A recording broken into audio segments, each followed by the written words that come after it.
काय चालले ताईंचं माझ्या? तर बघा, आज मी सोयाबीनची भाजी बनवलेली आहे।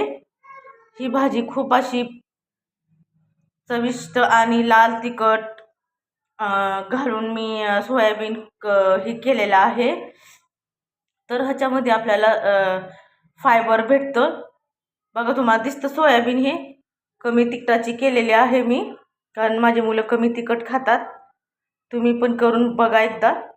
खूप असं छान एकदम भन्नाट भाजी लागते ही भाजी तुम्ही कशावरही खाऊ शकता किंवा असंही खाऊ शकता, पोह्यासारखं वगैरे।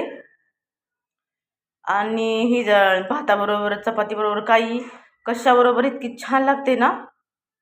तर आपण आठवड्याच्या ह्याच्यामध्ये की ही भाजी ठेवलीच पाहिजे। मी तर शनिवारी ही भाजी सहसा करते। मुलं सकाळच्या गडबडीमध्ये खूप छान आहे, प्रोटीनयुक्त आहे, फायबर भेटतं ह्याच्यातनं। सकाळी मुलं माझी तर चपाती वगैरे नाही घेत, हे चांगलं फ्राय वगैरे करून मस्त असं ह्याला कांदा टमॅटो लाल तिखट परतून करून मी डब्याला देते। तुम्ही पण करा आणि बघा कशी लागते आणि मला सांगा। तर चला।